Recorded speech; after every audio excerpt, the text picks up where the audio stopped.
Hey everybody, welcome back to Triple F Shooting. Today we're going to be looking at an FN Five SeveN USG. So let's look at it a little bit.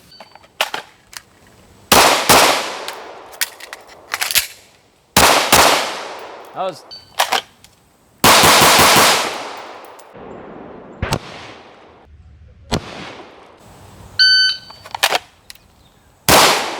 dipped that hard.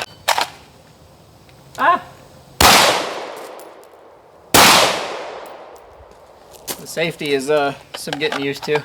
Alright guys, so the FN Five SeveN is definitely an odd pistol. This is not like anything else I've ever really shot. I haven't had too much trigger time on this one, but just enough to realize the oddities and some of the cool parts of it. So what we're going to do first is just start off with a general aspects and shooting characteristics, and then if you are still interested, you can hang around for the brief history of why this thing even exists. So right off the bat, you can tell lots of polymer. This is actually a steel slide with a polymer wrap on it, and even though all the components inside are steel, it's a very lightweight gun, mainly because all the steel is only for taking on the forces of shooting. So just for reference, it is about the same size. It's actually a hair bigger than a Glock 17 if we're looking at like overall height. And weight-wise, with the TLR1 on it, is only a couple ounces lighter than the 17, and that particular 17's got a couple ounces more of the optic. So, great big pistol, fairly lightweight. What are we doing with it? This gun fires a 5.7 by 28 round, thus the name Five SeveN. So you have a fairly light recoiling, quick action defensive pistol. So that's more into the history. We'll get there, but to start off, this gun is very, very light. The TLR1 helps with the weight out at the muzzle, because without it, the gun's actually so light that when, and we'll go ahead and do this, got nothing in our magazine, nothing in the chamber, but the gun is actually so light that due to this weight of the trigger, when firing and breaking the shot, if your trigger squeeze is not super consistent, you can actually drive the muzzle around quite a bit. That's pretty much the case with any handgun. I just noticed it more with this one. My accuracy when firing quickly, at least when I first started shooting this gun, was kind of all over the place at distance. Up close, not a problem, which same thing for most people. Anywho, putting the TLR1 out there helps with some of that weight just to keep it a little bit more balanced. The sights on the gun, you can tell this is kind of a shark fin looking thing. They are actually adjustable kind of target sights. Not a huge fan of that. I would actually have preferred to gotten hold of the fixed sight model, just because this seems, I didn't really notice any issues. I haven't beat the crap out of it, but this rear adjustable sight doesn't seem to be the most robust thing out there. They are a 3-dot arrangement. I'll get a close-up picture of that. So they are adequate, but they're not crazy. They do what they're supposed to do. I have no front serrations on the slide, so if you're into the press checks like that and stuff, you're not going to have any serrations. You do, however, have this kind of overmold shape where the barrel thins out, so you can still use that to get really decent purchase of the front of the slide. As you can tell, the action is fairly huge, or I should say the ejection port is fairly huge, because our rounds are quite long compared to like a 9mm or something like that. So the slide is moving a decent distance, but it's a very lightweight spring in there. It's a delayed blowback pistol, so operates a little bit differently than your tilt link or your Browning tilt barrel, as almost every other pistol is run. But very fast, flat shooting pistol.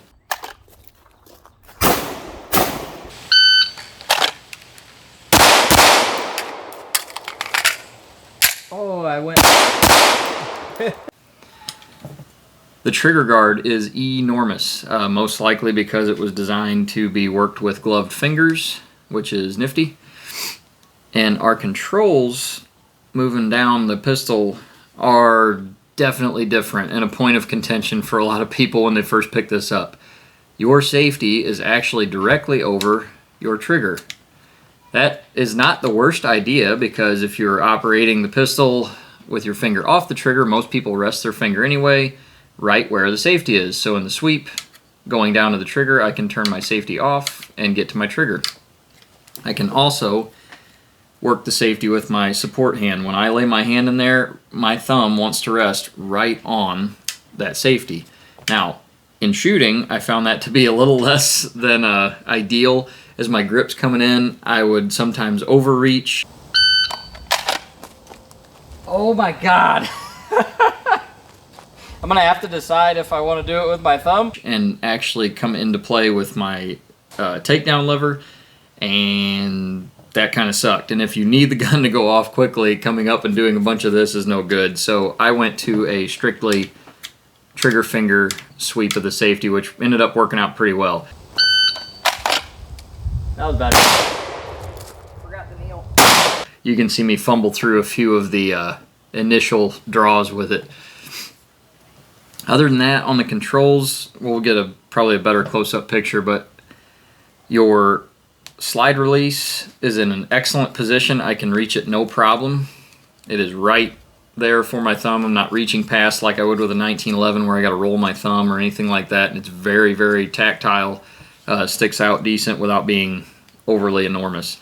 My mag release is also really good. I don't have to do much reaching for it because it kind of extends and rolls back. It is very exaggerated. It sticks off the side of the slide quite a bit.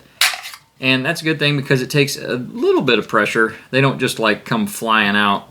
Or I should say the mags fly out really well, but I have to apply a decent amount of pressure to get the magazine out. But it all feels very good, very tactile.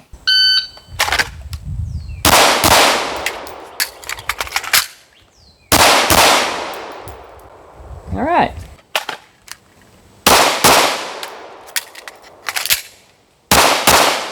That was smoother.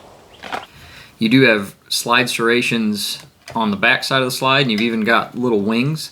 I'll throw in a close-up picture there, but those wings, the only time I've ever seen them on anything else was a VP9, and I thought HK was like doing weird and different things. Not so much. This gun's been around since the late 90s, and those wings were on there. There might be other pistols that have it. I'm just not aware of them. Lastly, the grip texture. So one thing about the gun, because the ammo is very long, your mags are kind of this oblong shape, and that creates a long trigger reach for some. Now the trigger is not far away. It's not any worse than reaching on a Glock or anything like that, but you do get kind of a 2x4 feel out of the grip. The actual texturing is pretty aggressive. Luckily the recoil on this pistol is not bad at all, and if you shoot very much, your hand is not going to have any trouble with that texture. But over time, if you're shooting this a ton or running it all day, I could see where it would maybe rough you up. But that texture is meant so that you can hang on to the gun through any kind of tactical situation, and it's going to do that. The grip angle itself is very nice. The pistol's comfortable when I hold it in hand, and when I present, I don't have to do any of that, resetting or anything like that. It has a 1911 grip angle. So where most people, like with a Glock, you have to kind of either do a lot of draw strokes or keep in mind like thumbs forward. When this gun presents, it's pretty much right on and no issue. So that's all the general characteristics of like tip to butt of the pistol. So how's it shoot? It's odd. I am not against it. I actually like the pistol quite a bit, but it would take me considerable practice. It is different from most handguns you're going to fire. As stated earlier, that lightweight, and it's probably helps have safety off. It's not a bad trigger by any stretch. It's got a little bit longer reset, but I'm going to guess it somewhere just north of 5 pounds with a little bit of creep to it. But because that trigger press is maybe on the heavier side and the gun is so light, it is really easy, as stated before, to kind of wave the gun around. That's an over-exaggeration, but to move the muzzle around while you're pressing your trigger.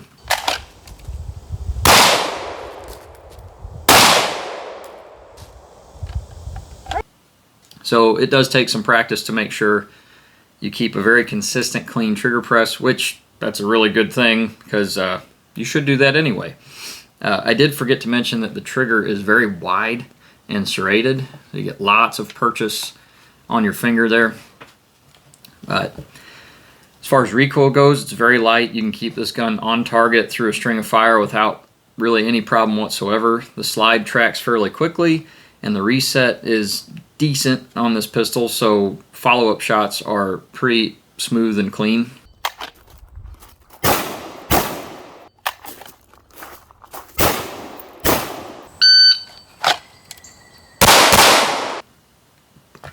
Like I said, when I got out to distance, I'm not sure, because, you know, just me being me, the group started to spread out quite a bit. If I rushed it, if I took my time and really focused on trigger press, I could clean those groups up a little bit. But for me, I was not terribly accurate with this thing at distance. Probably just because I've shot more of them, but the Glock, I tend to do better at distance with it. It's probably, again, I am much more used to this than I am to this. Now, one problem with the FN Five SeveN is if you are going to put the kind of time in to get really proficient with it, you're going to have to buy a decent amount of ammo. One really interesting thing about the Five SeveN is its ammo. It's kind of the whole interesting thing, but one bad thing is it's expensive. Prices are actually starting to fall because lots of other manufacturers are making them, or making some iteration of a 5.7 pistol. You got Smith & Wesson in it now. Who else has a Ruger has a 5.7. FN keeps making iterations of it. So with the round becoming more common, I think Kel-Tec's got a kind of carbine pistol thing in it. And then you've also got a few other companies, CMMG's making the Descent in it. And I know there's more than that, Diamondback. But anyway, as more manufacturers make the pistol and or carbines in this caliber, I think the market will support it better and the ammo will cheapen up a little bit just because there's more volume. That being said, when I had to get some ammo for this, we're talking almost $1 a round for plinking ammo. AAC, which I believe is owned by Palmetto State Armory, is making ammo much cheaper than that, but it's harder to get. It does become available in kind of fits and starts. The least expensive and decent ammo I could find was this Fiocchi stuff. They are actually coming out with 150 round boxes. My local gun store had it for 80 bucks. So that is considerably cheaper than buying like the Federal stuff at $44 for a box of 50. Nah. Now, as stated, the ammo is really interesting. You get a very, very fast round out of a handgun. The 27 grain lead-free is going somewhere around 2,000 feet per second out of a 5-inch barreled handgun, which is really neat. Now, you have a very, very light round, but sort of mimics what a 5.56 is attempting to do, where very light round going very fast causes decent damage on the other end. I'll throw in a quick video of our very scientific jug shooting.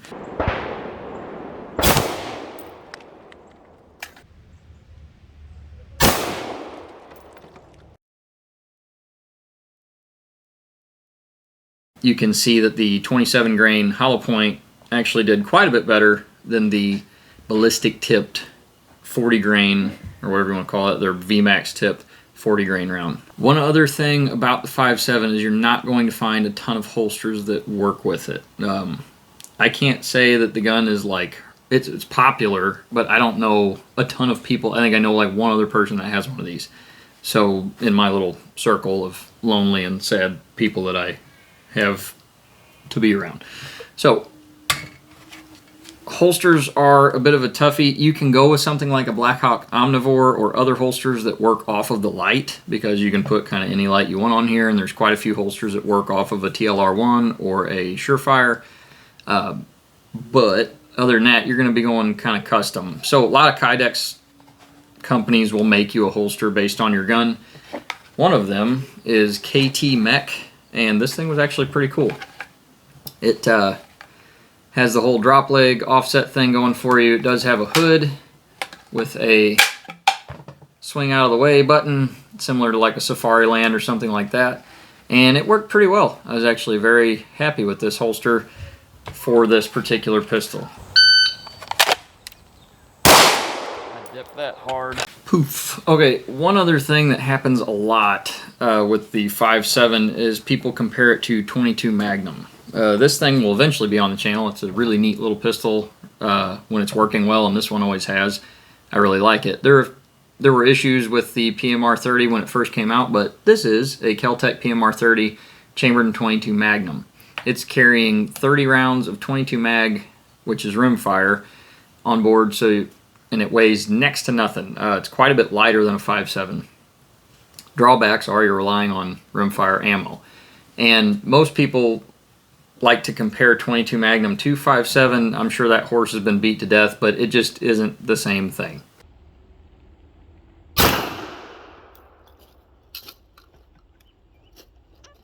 Wow. It's leaking! Yeah, no kidding. That was better. That was better. More hit. More umpage.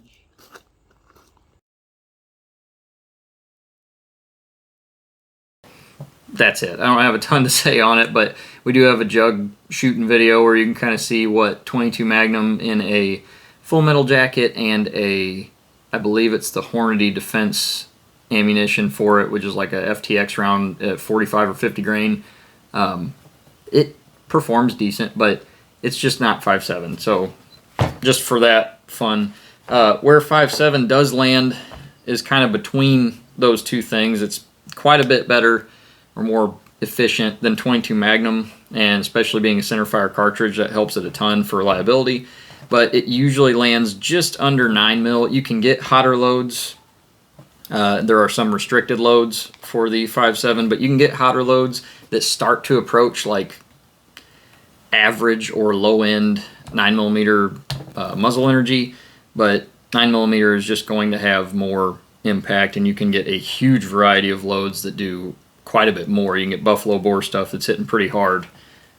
So that's kind of where Five SeveN, it's very light recoil, almost, you know, negligible for most shooters, but it is a big kind of awkward pistol for some people, and you're losing a little bit of energy for that trade-off. Now, with all the shooting characteristics and stuff kind of out of the way, we can get into a little bit of the history of the pistol. Not going to go super in-depth, but this thing came around because of a NATO request to get away from 9mm for PDW weapons and like kind of submachine gun sort of setup.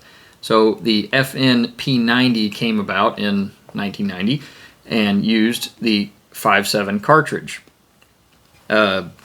That is a huge bundle of crap talking about NATO and then like the HK MP7 and all that stuff that we won't get into, but suffice to say, this thing came out as a partner to the P90 in the late 80s. I'm sorry, late 90s.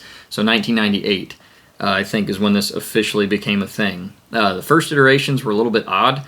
They were not serrated so much as these big kind of polymer nodes all over the thing to give you your grip texture and your slide texture with no rail or anything like that.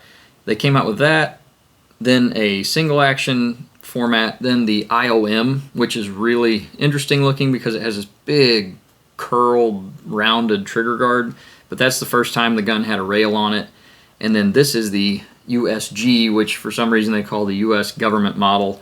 I'm assuming that was one of the early ones to import. There are IOM guns in country, they're just rare and you don't see them very often.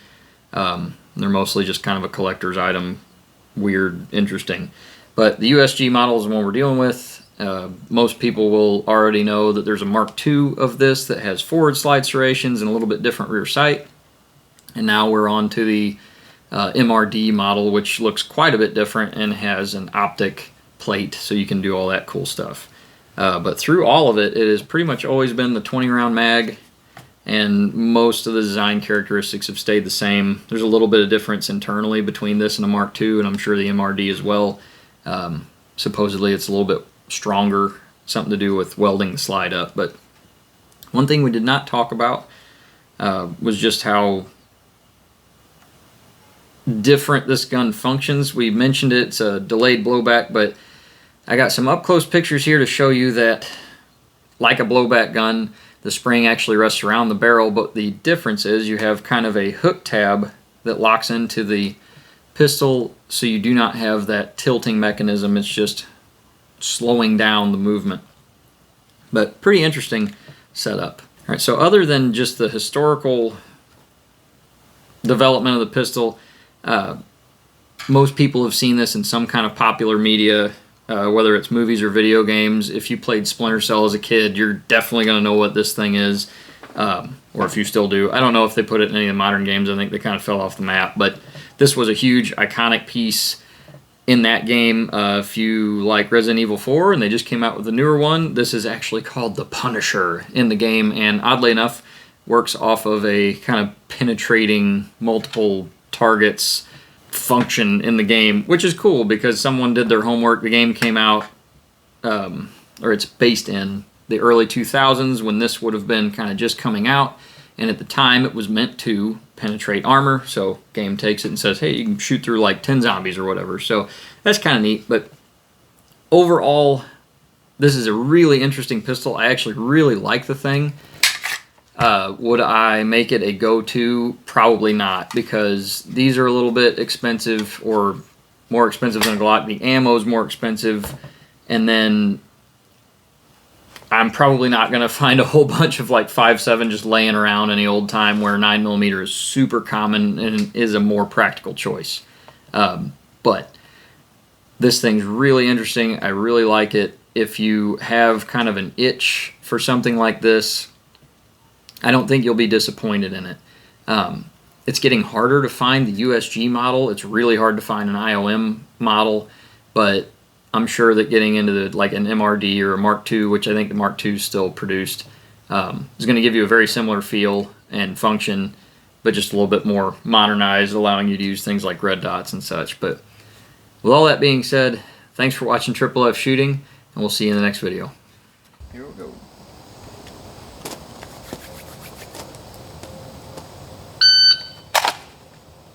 Ah!